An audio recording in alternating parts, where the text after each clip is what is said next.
Access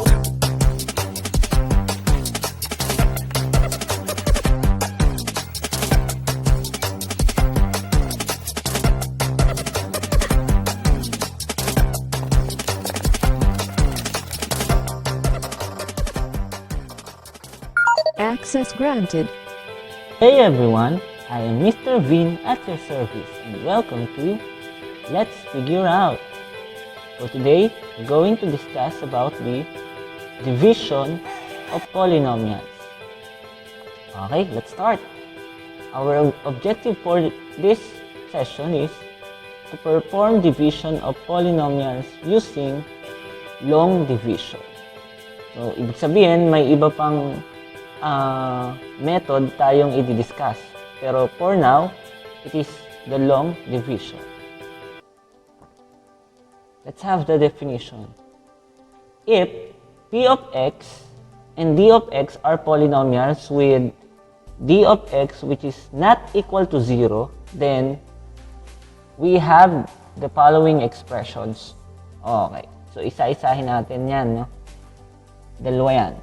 Dito sa una, if we divide p of x by d of x, it is equal to q of x plus r of x over d of x. Ano ibig sabihin yan? Yung p of x natin, that is the dividend, d of x is the divisor, and q of x is the quotient, while r of x is the remainder. Okay. So, yung part na ito ay expression ng ratio between the two polynomials, and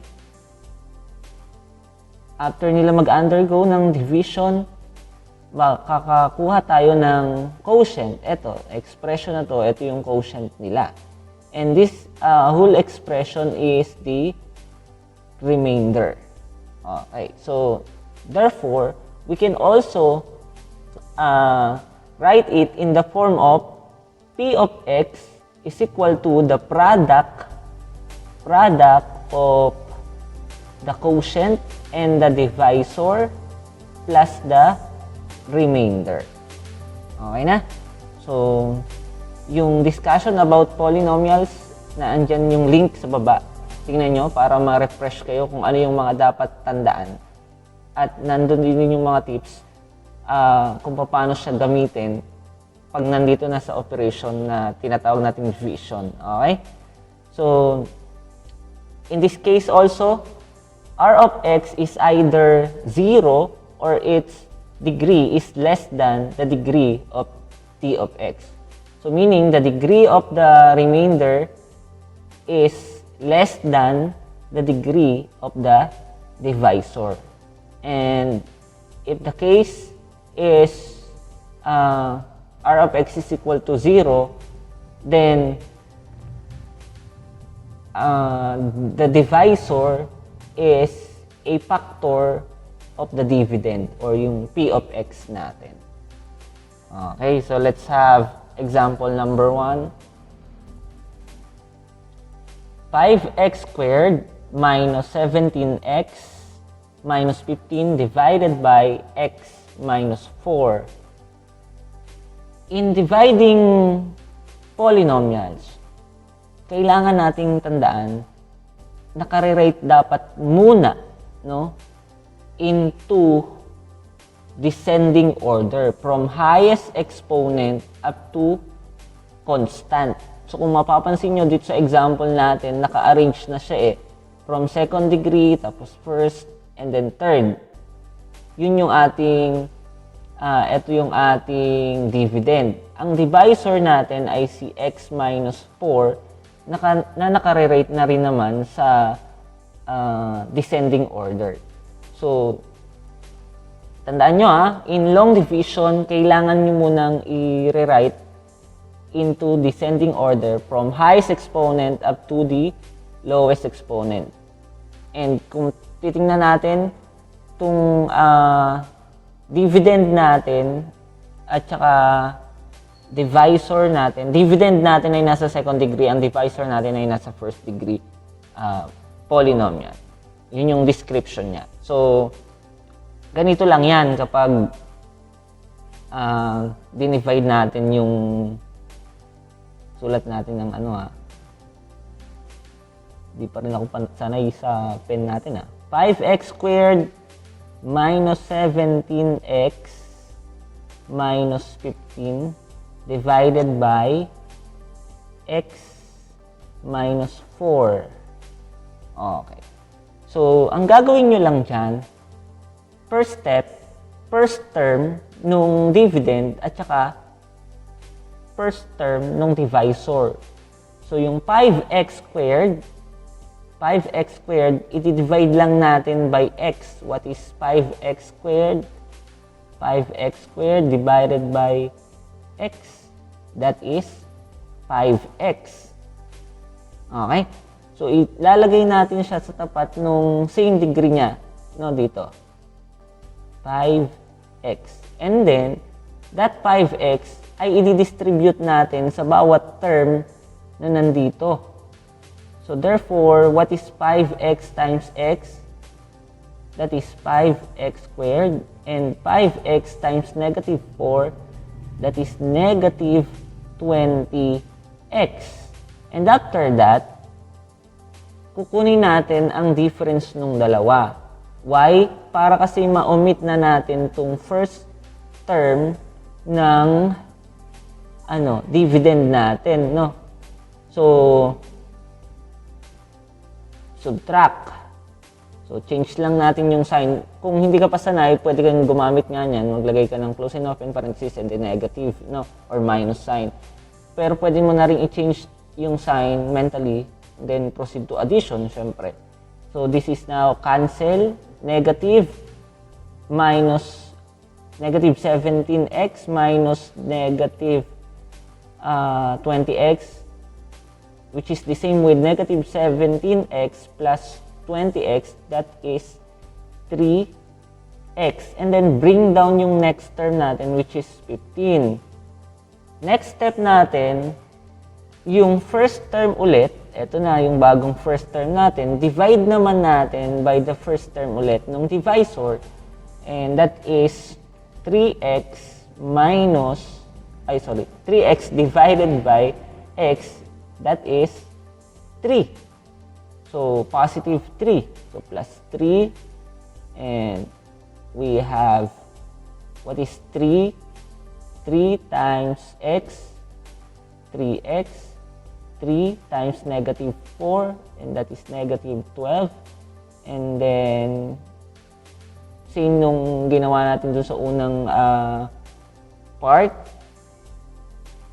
So, subtract natin.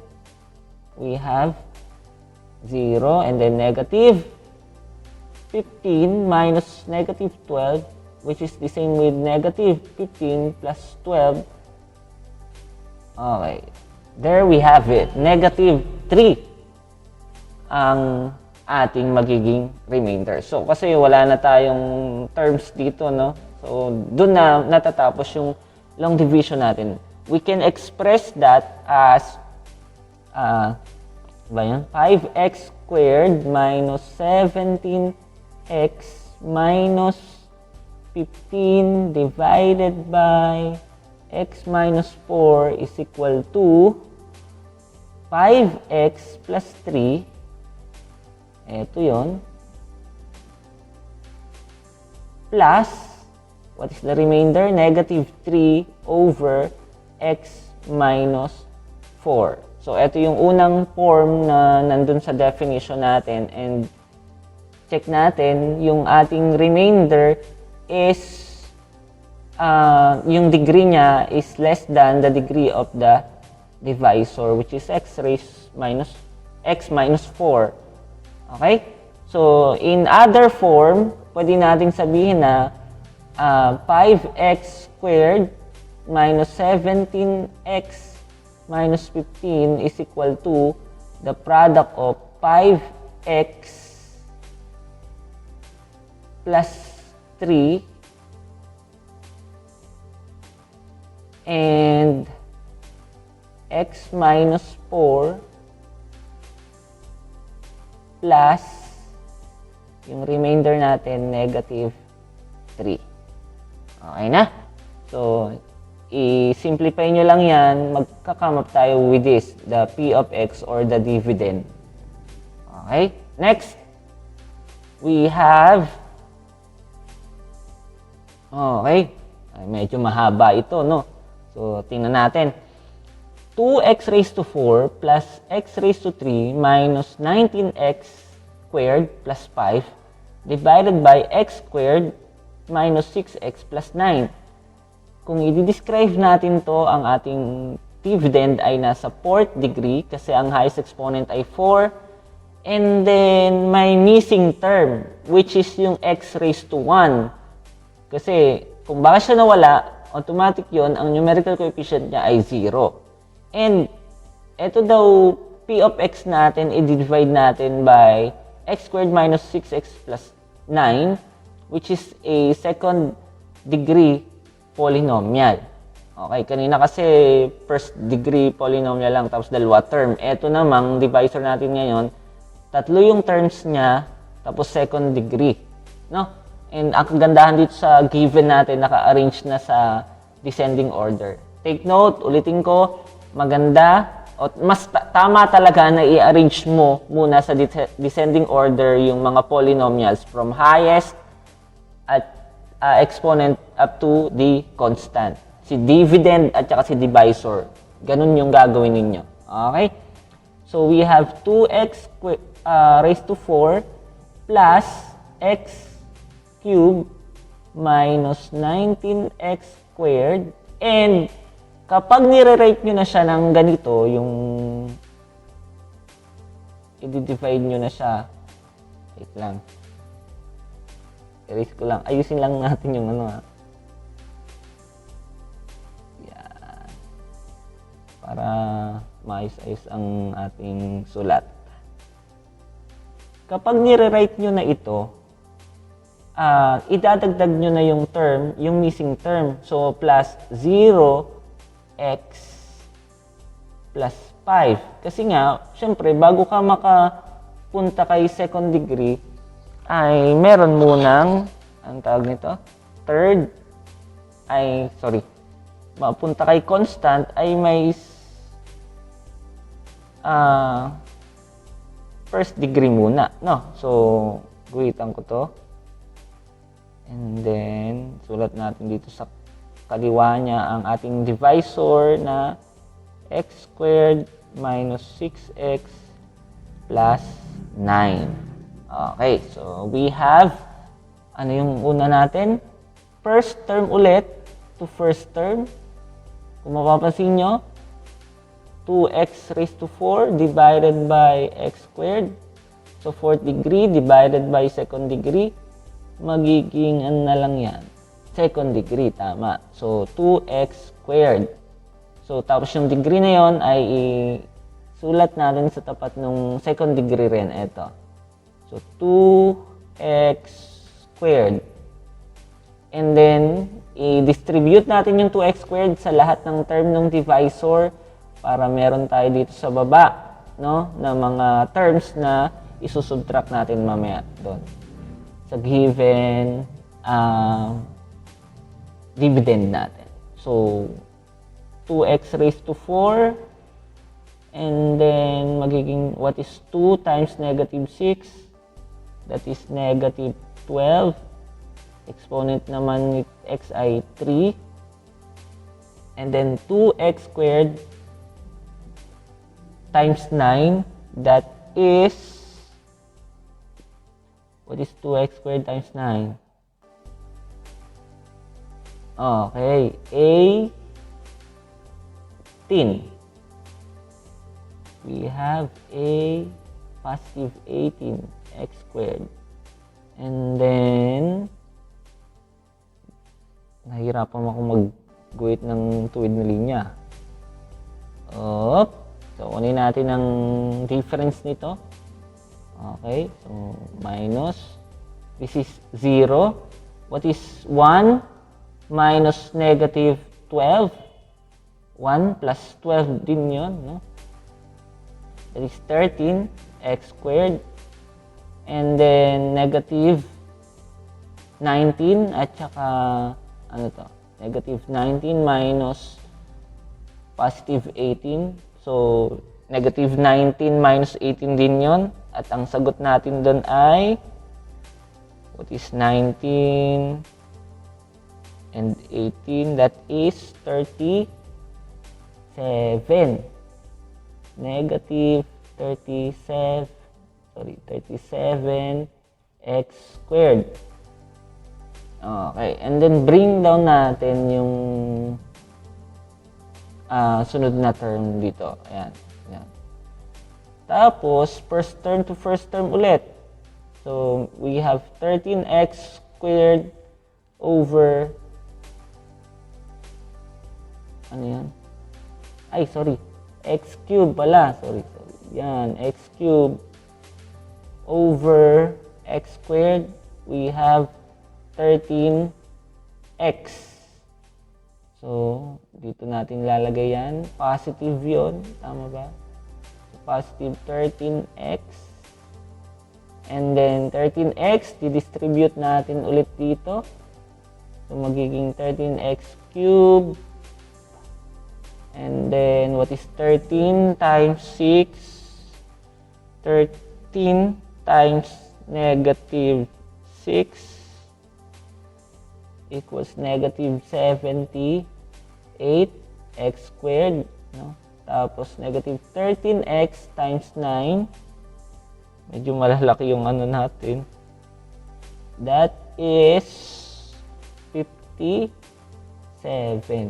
So positive 57x, and then ulitin natin, proceed tayo sa subtraction ng mga terms. Okay, so this is 0. Negative 37 minus negative 78. So para lang din siyang negative 37 plus 78, or 78 minus 37. And that is 41x squared. And this is negative 57x. Yan. So, medyo malapit na tayo. Nasa second degree na tayo eh, no? So, first term, 41x squared divided by x squared. So, that is 41. Okay. So, positive 41 times ulit natin dito. So, we have 41x squared. Tapos, negative 6 times 41.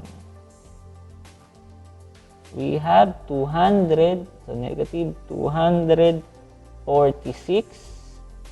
And what is 9 times 41? We have positive 369. So, ayun, na-bring down nga pala natin yung itong 5, no? So, yung term na yon, yung constant term natin. And then, proceed ulit tayo sa subtraction ng mga terms. And then, we have 0, negative 57 minus negative 246, or the same with 246 minus 57. So, paalala lang, x yun, no? Paalala lang, careful kayo sa sign, no? Kasi ano yan eh, integers. Pag nagkamali ng sign, edi mali na yung magiging final answer ninyo. Ano? So, this is 5 minus 369, or negative 364. Since na-bring down na natin yung last term ng ating dividend, so eto na yung magsaserve as expression niya, yung remainder, no? So, therefore, magiging sagot natin dyan ay, so yung ating quotient is equal to 2x squared plus 13x plus 41 and then plus, ano yung ating remainder? Ito, 189x minus 364 over, ano yung ating divisor? X squared minus 6x plus 9. Or yung kanina natin yung p of x, yun yung ating dividend over divisor natin. So, yan yung sagot. Ito kasi yung ating p of x. Tapos, ito yung ating d of x or the divisor. Okay? So, pwede nyo yung i-recheck through yung multiplication natin or yung expression natin na p of x is equal to the product of q of x and d of x plus d r of x yung remainder. Okay? So, salamat. Sana may natutunan kayo. And don't forget to subscribe and hit the notification bell para sa mga updates. Thank you and God bless you all. Bye-bye.